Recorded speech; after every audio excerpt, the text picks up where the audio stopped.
মৰমৰ ছাত্ৰ ছাত্ৰীসকল, আজি আমি অনুশীলনী 2A ৰ 9 নম্বৰ কুৱেশ্যনটো ডিছকাছ কৰিম। 9 নম্বৰ কুৱেশ্যনত দিয়া আছে তলৰ পৰিমেয় সংখ্যাবোৰৰ মাজত নিৰ্দেশ কৰা অনুসৰি পৰিমেয় সংখ্যা উলিওৱা। 1 নম্বৰ কুৱেশ্যন -2/3 আৰু 4/5 ৰ মাজত 5টা পৰিমেয় সংখ্যা উলিয়াব দিছে। তো আগতে আমি 8 নম্বৰ কুৱেশ্যনত পাইছোঁ 3টা পৰিমেয় সংখ্যা উলিয়াব দিছিল। তো ঠিক সেমে হয় কুৱেশ্যনটো। তো আমি কৰিলে সকলোৱে বুজি পাব চাগে। কুৱেশ্যনটো আগত তুলি লৈছোঁ, কুৱেশ্যনটো উঠাই ল'লোঁ। এতিয়া আমি সলিউশ্যন কৰিম। সলিউশ্যন, আগৰ কুৱেশ্যনত আমি কৈ দিছোঁ এই দুটাৰ 5 আৰু 3 লসাগু উলিয়াব লাগিব। 5 আৰু 3 লসাগু নাযায় যিহেতু, সেইকাৰণে আমি ইনটু কৰিম। 3 × 5 = 15 হ'ব।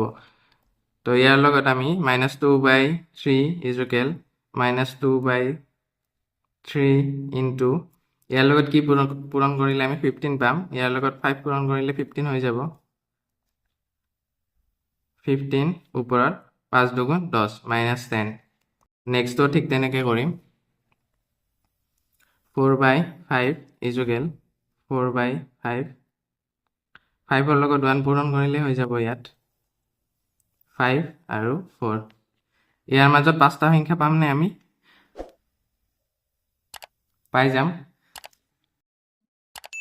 তো এতেকে -2/3 আৰু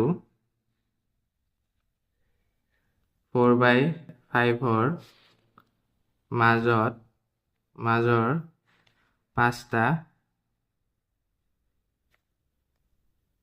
পৰিমেয় সংখ্যা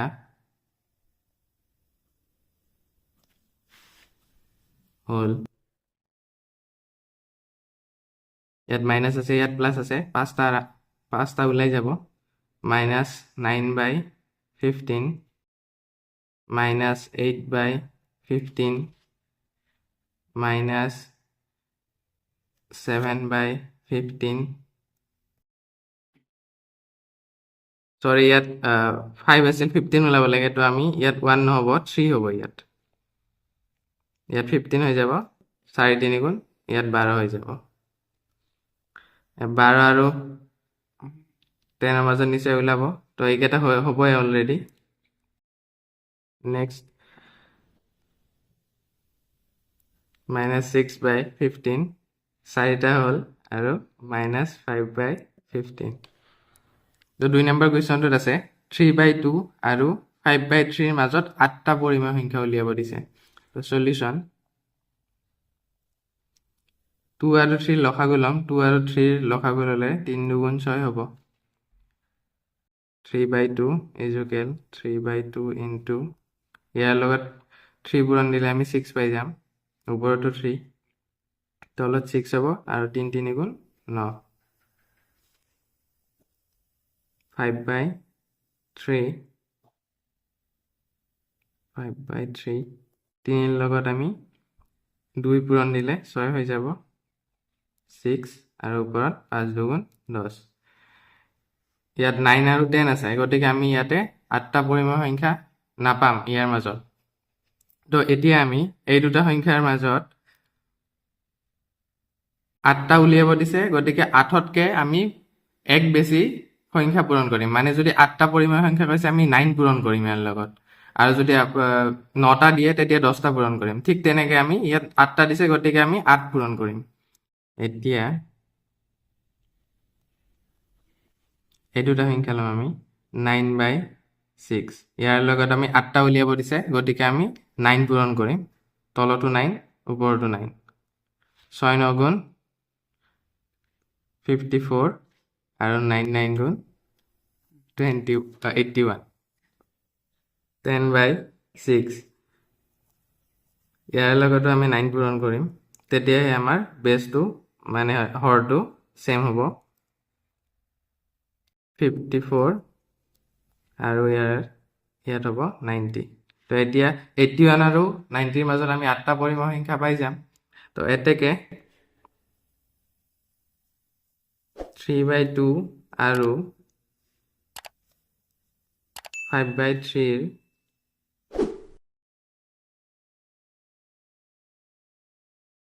ৰ মাজৰ 8টা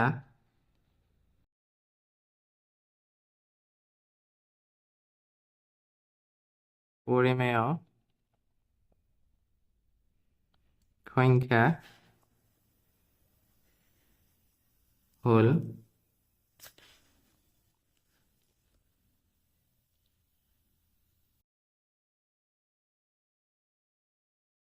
82/54,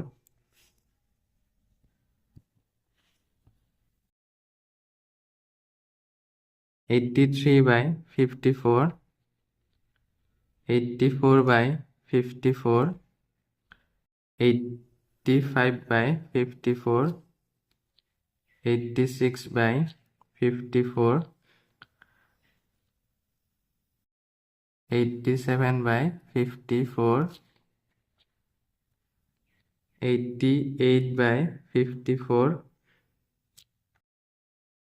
89/54. গতিকে আমি 8টা পৰিমেয় সংখ্যা পাই গৈছো। তো 2 নম্বৰ কুৱেশ্যনটো হৈ গ'ল।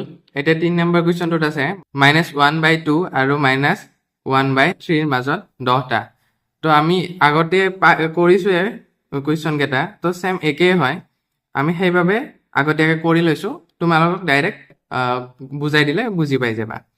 তো -1/2 আমি সেই ঠিক একেদৰে লসাগু লৈছো 6 হ'ব, 3 × 2 6 হৈ যাব। তাৰপিছত আমি এইকেইটা সংখ্যা পাই যাম।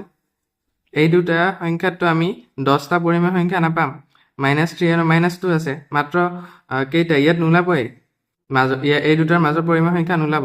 তো এতিয়া 10টা কৈছে যিহেতু আমাক, 10টা ক'লে আমি 11 পূৰণ কৰিম। তো এইটো সংখ্যা ইয়াত আহি যাব -3/6 × 11 আৰু 6 × 11, -33 আৰু 66 হৈ যাব। ঠিক তেনেকৈ এইটোও কৰি ল'ম। তো এই দুটা কৰাৰ পিছত আমাৰ 10টা পৰিমেয় সংখ্যা আমি পাই যাম।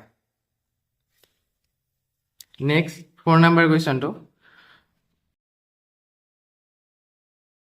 -1/8 আৰু 1/8ৰ মাজত 6টা। তো ইয়াত দুটা সংখ্যাই যিহেতু হৰটো আমাৰ সেম আছে, তো লসাগু লোৱাৰ কোনো প্ৰয়োজনো নাই। আৰু ইয়াত আমি 6টা সংখ্যা নাপাম, 6টা পৰিমেয় সংখ্যা নাপাম, তাৰ বাবে আমি ডাইৰেক্ট পূৰণ কৰি দিলে হ'ব। ইয়াত 6 আছে যিহেতু আমি 7 পূৰণ কৰিম। 7 পূৰণ কৰিলে তলত 56 হৈ যাব আৰু ওপৰত -7 হৈ যাব। আৰু এইটো প্লাছত আছে, প্লাছত তলত সেই একেই হৈ যাব, 56 হৈ যাব, ওপৰত 7 হৈ যাব। আৰু এই +7 -7 আৰু 7ৰ মাজত 6টা পৰিমেয় সংখ্যা এইকেইটা হৈ যাব। তো 5 নম্বৰ কুৱেশ্যনটোত আছে 5/6 আৰু 6/7ৰ মাজত 7টা পৰিমেয় সংখ্যা। তো 6 আৰু 7ৰ লসাগু হ'ব 42। ইয়াৰ লগত আমি 6ৰ লগত 7 পূৰণ কৰিলে 42 হৈ যাব। ইয়াৰ লগতো 6 পূৰণ কৰিলে 42 হৈ যাব। ওপৰত 5 × 7 হ'লে 35, তলত ইফালে 6 × 6 হৈ যাব, 36 হৈ যাব। তো এতিয়া এই দুটাৰ মাজত পৰিমেয় সংখ্যা আমি 7টা নাপাম, সেইবাবে আমি সেই একেদৰে ইনটু কৰিম। এই দুটা সংখ্যাৰ লগত কি ইনটু কৰিম? 7টা দিছে, গতিকে আমি 8 ইনটু কৰিম। তো 35ৰ লগত 8 ইনটু হ'ব 280। তাৰপিছত তলতো আমি 8 কৰিম, 336 হৈ যাব। নেক্সট সংখ্যাটোতো আমি সেই সেম একেদৰে 8 পূৰণ কৰি পেলাই এই সংখ্যাটো উলিয়াই ল'ম। তাৰপিছত আমি পৰিমেয় সংখ্যা 7টা পাই যাম। তো এইকেইটা হ'ব পৰিমেয় সংখ্যা। আশা কৰোঁ বুজি পাইছা সকলোৱে। নেক্সট ভিডিঅ'বোৰ পাই থাকিবলৈ ছাবস্ক্ৰাইব কৰিবা, লাইক কৰিবা, শ্বেয়াৰ কৰিবা, আৰু কিবা বুজি নাপালে কমেণ্ট এটা